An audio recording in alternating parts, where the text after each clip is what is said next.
سنت غیر موقدہ اور وطر، ان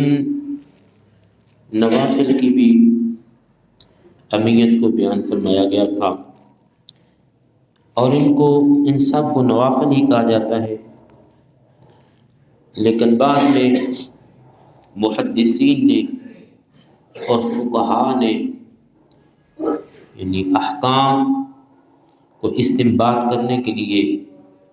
پھر کسی کو سنت موقدہ اور کسی کو غیر سنت موقدہ یہ اس کی تقسیم کی۔ لیکن جو سنت موقدہ نوافل تھے اس کی تو خود حضور نبی کریم صلی اللہ علیہ وآلہ وسلم نے آپ نے شان بیان فرما دی تھی کہ جو بندہ دن اور رات میں 12 رکعتیں ادا کرے گا اللہ اس کا گھر جنت میں بنائے گا۔ اور یہ حدیث پاک تھی، اس طرح نہیں کہ حدیث پاک تھی کہ میرے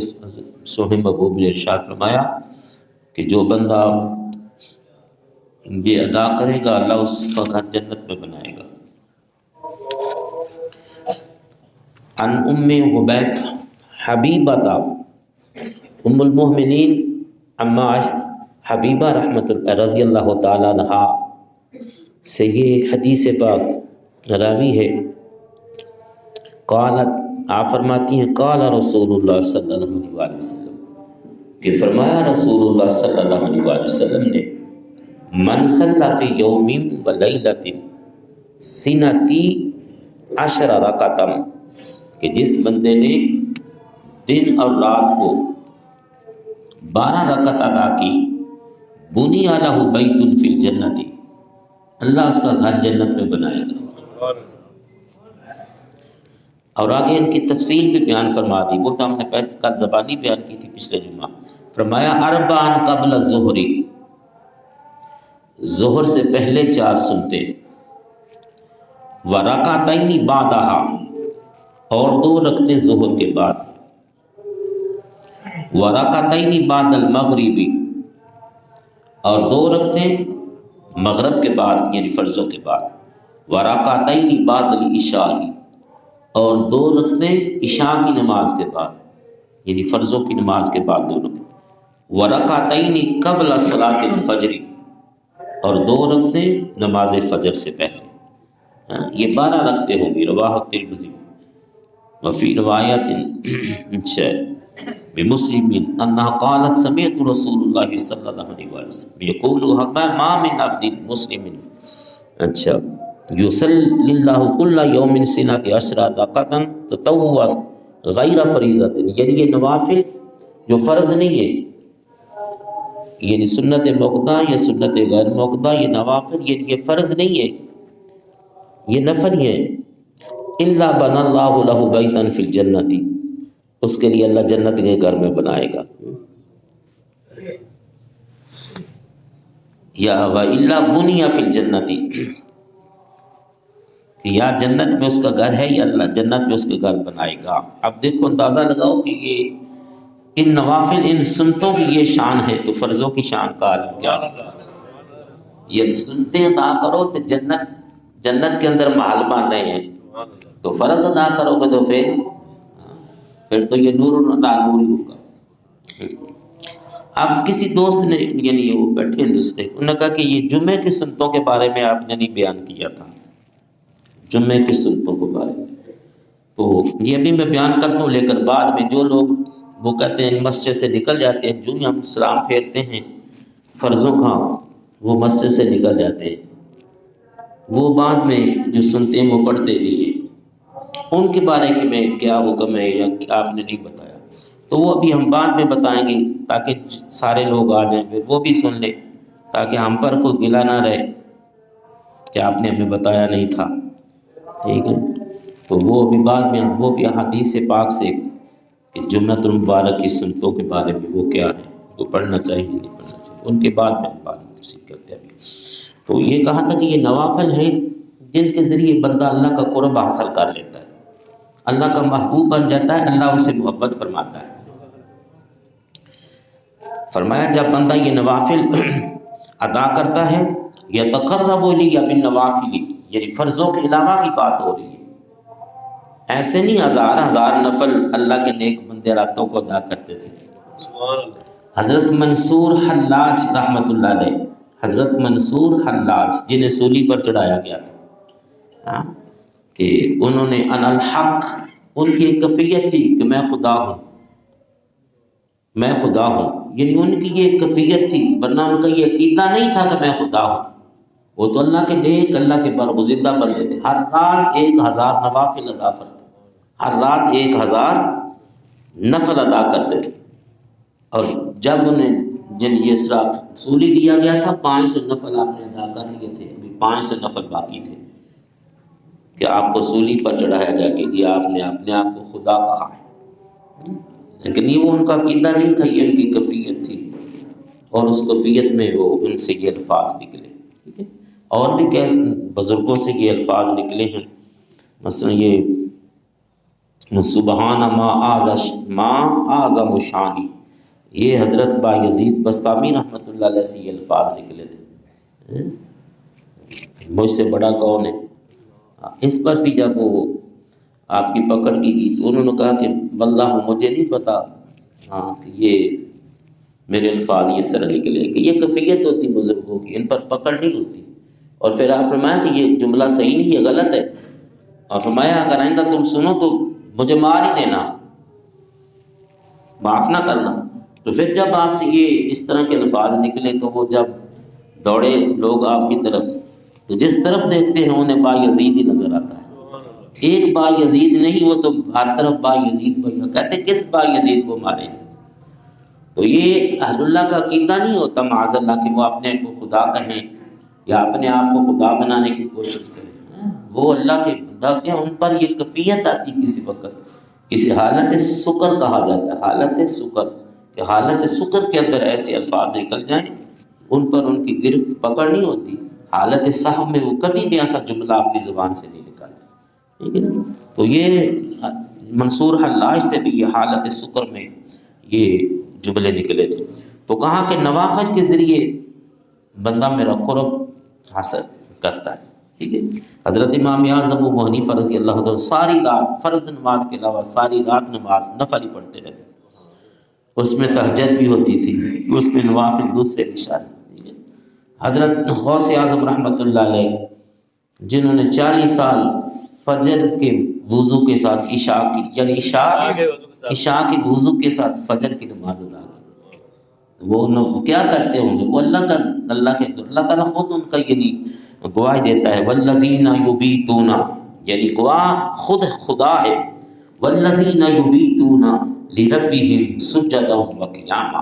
فرمایا یہ وہ لوگ ہیں جو اپنی راتیں اپنے رب کے حضور سجدا وقیاما، یہ سجدوں میں گزارتے ہیں اور قیام میں گزارتے ہیں، اور ہم ان پر اعتراض کرتے ہیں یہ اس قسم کے، یہ اس قسم کے، معاذ اللہ۔ ہاں تو پہلے اللہ تعالیٰ نے فرمایا جس نے میرے کسی ولی کے ساتھ عداوت کی، بغض کیا، میں اس کو اعلان جنگ کرتا ہوں۔ لیکن ہر اس طرح پھیری پھرانے والوں کا ہم یہ نہیں کہتے کہ یہ اللہ کا ولی ہے، وہ اللہ کے ولی اللہ نے ان کی شان بیان فرما دی ہے، متقی، پرہیزگار، تقوی والے، راتوں کو عبادت کرتے ہیں، شریعت پر چلتے ہیں، میرے محبوب پر نقش ایک بال برابر بھی وہ شریعت کی خلاف ورزی نہیں کرتی، وہ گھوڑے نچانے والے، کتوں کی لڑائیاں کرانے والے، بندروں کی لڑائیاں کرانے والے، دھماکے ڈالنے والے، عورتوں کی مجلسیں کرنے والے وہ نہیں ہوتے، یہ سارے باغی شریعت جو ایسا کرتے ہیں اور اپنے آپ کو بڑا بڑا پیر کرواتے ہیں، ٹھیک ہے، بڑا بڑا پیر، اور یہ سارے معاملات شریعت کے خلاف کر رہے ہیں، ان کی بات نہیں ہے۔ فرمایا فاحببتہ، فرمایا میں ان کو اپنا محبوب بنا لیتا ہوں نوافل کے ذریعے، فکنت سمعہ الذی یسمع بہ، فرمایا پھر میں ان کے کان بن جاتا ہوں جن کانوں سے وہ سنتے ہیں، یعنی قوت میری ہوتی ہے، طاقت میری ہوتی ہے، لیکن اعلیٰ کان ان کے ہوتے ہیں، کان ان کے ہوتے ہیں لیکن طاقت میں عطا کرتا ہوں، فکنت سمعہ الذی یسمع بہ، میں ان کے کان بن جاتا ہوں۔ یہ اللہ تعالیٰ حدیث قدسی فرما رہا ہے، فرمایا میں ان کے کان بن جاتا ہوں جن سے وہ سنتے ہیں، یعنی بیٹھے زمین پر ہوتے ہیں اور لامکاں کی باتیں سن رہے ہوتے ہیں۔ یہ طاقت قوت اللہ تعالیٰ نے انہیں عطا فرمائی ہوتی ہے۔ دیکھو حضرت سلیمان علیہ السلام، اب یہ قرآن پاک کا واقعہ ہے کہ حضرت سلیمان علیہ السلام کا تخت یہ جنیات یہ اٹھائے پھرتے تھے۔ اللہ تعالیٰ نے آپ کو جو حکومت عطا فرمائی تھی وہ جنوں پر بھی تھی، انسانوں پر بھی تھی، چرند پرند سب پر آپ کی حکومت تھی، اور آپ کا تخت ہواؤں میں پھرتا تھا حضرت سلیمان علیہ السلام۔ تو قرآن پاک میں 19 بار میں وادی نمل میں حضرت سلیمان علیہ السلام اپنے لشکر کے ساتھ داخل ہوئے تو نیچے وہ چیونٹیاں تھیں، کیڑیاں، یعنی وہ یا ایھا النمل ادخلوا مساکنکم، فرمایا جب وادی نمل میں داخل ہوئے تو ان جو کیڑیوں کی سردار تھی، قالت نملۃ یا ایھا النمل ادخلوا مساکنکم، کہ وہ جو سردار تھی ان کی کیڑی، وہ انہیں کہنے لگی اے کیڑیوں اپنی اپنی بلوں میں گھس جاؤ ورنہ حضرت سلیمان علیہ السلام کا لشکر تمہیں کچل دے گا، تمہیں کچل دے گا۔ اب وہ کیڑی ان کیڑیوں کو کہہ رہی ہے زمین پر، اور حضرت سلیمان علیہ السلام کا تخت زمین سے 3 میل کی بلندی پر ہے، 3 میل کی بلندی پر۔ اور جب کیڑی نے یہاں ان کیڑیوں کو کہا، حضرت سلیمان علیہ السلام نے 3 میل کی بلندی پر اس کیڑی کی آواز کو سن لیا، اور قرآن گواہی دیتا ہے فَتَبَسَّمَ ضَاحِكًا مِنْ قَوْلِهَا، تو حضرت سلیمان علیہ السلام اس کی بات کو سن کر مسکرانے لگے۔ آج تک اتنی یعنی جدید سائنس دور کے اندر بھی کوئی مشین، کوئی آلہ ایجاد نہیں ہوا جو کیڑی کی آواز کو سن سکے، لیکن یہ اللہ کے محبوب بندے ہیں کہ اللہ نے ان کو وہ طاقت عطا فرمائی کہ 3 میل کی دوری سے کیڑی کی آواز کو سن کر مسکرا رہے۔ فَتَبَسَّمَ ضَاحِكًا مِنْ قَوْلِهِ، یہ شان حضرت سلیمان علیہ السلام کی ہے۔ اور میرے آقا تو عالم صلی اللہ علیہ وآلہ وسلم شب معراج جب لامکان کی بلندیوں پر تشریف لے گئے اور مکان کی حد سے بھی گزر گئے اور عرش اعظم اور جنت پہ جہاں پہنچے، جب آپ واپس آئے تو آپ فرماتے ہیں بلال تو کیا کرتا ہے؟ عرض کرتا ہے یا رسول اللہ صلی اللہ علیہ وآلہ وسلم کیا فرمانے، کیا حکم ہے؟ فرمایا ہے پیارے بلال تو چلتا زمین پر تھا لیکن تیرے قدموں کی ٹھک ٹھک کی آواز میں جنت کے اندر سنتا تھا، جنت کے اندر سنتا تھا۔ آگے جنت یہاں نہیں ہے، یہ پہلا آسمان 500 سال کی مسافت، دوسرا آسمان 500 سال، تیسرا 500 سال، یعنی یہ کتنے 7 آسمان ہیں، 7 5 3500 سال، پھر اوپر وہ سدرۃ المنتہا، پھر اوپر عرش اعظم، پھر وہ جنت۔ آپ کہو یہ کتنا کہ میرے سونے محبوب وہاں سے حضرت بلال رضی اللہ تعالیٰ کے قدموں کی ٹھک ٹھک کی آواز سنی۔ تو یہ طاقت قوت کس نے عطا فرمائی؟ اللہ تبارک و تعالیٰ نے عطا فرمائی۔ تو یہ نبی کا معجزہ ہوتا ہے، یہ نبی کا معجزہ ہوتا ہے اور ولی کی کرامت ہوتی ہے۔ نبی کا معجزہ، ولی کی کرامت۔ اور فرمایا کہ جب ایک امتی اپنے نبی کی مکمل تابعداری کرتا ہے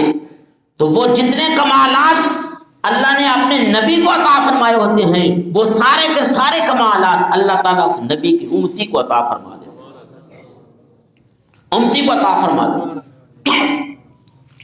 تو نبی سے اگر یہ بات ثابت تو اس کو معجزہ کہتے ہیں، اور جب ولی سے یہ بات اس طرح کی خارق عادت،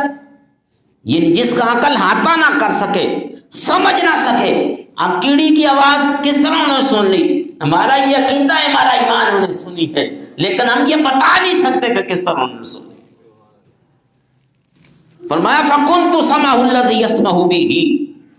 فرمایا میں ان کے کان بن جاتا ہوں جن کانوں سے وہ سنتے ہیں، جن کانوں سے وہ سنتے ہیں۔ حضرت عمر رضی اللہ تعالیٰ عنہ مسجد نبی کے منبر پر خطبہ ارشاد فرما رہے ہیں. مسجد نبی اور مقام نہاون 900 میل دور ایران کے کسی صوبے کے اندر حضرت ساریہ رضی اللہ تعالیٰ عنہ دشمنان خدا کے ساتھ برسر پیکار میں جنگ ہو رہی ہے، لڑائی ہو رہی ہے، اور اس لڑائی میں حضرت عمر رضی اللہ تعالیٰ عنہ کیا دے کہ پہاڑ کی جانب سے دشمنوں کا لشکر مسلمانوں کے لشکر پر حملہ آور ہونے والا ہے. تو اچانک حضرت عمر بن خطاب رضی اللہ تعالیٰ عنہ جمعے کا خطبہ دیتے ہوئے فرماتے ہیں یا ساریۃ الجبل، یا ساریۃ الجبل، یا ساریہ الجبل، اے ساریہ پہاڑ کی طرف، اے ساریہ پہاڑ کی طرف، اے ساریہ پہاڑ کی طرف. ادھر صحابہ کرام جو خطبہ سن رہے تھے وہ بھی حیران پریشان کہ حضرت ساریہ تو وہاں جنگ میں ہیں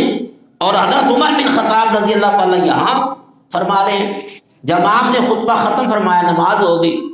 تو دوستوں نے پوچھا کہ حضور کیا بات تھی؟ آپ نے اچانک یا ساریہ الجبل، یا ساریہ الجبل کہنا شروع کر دیا.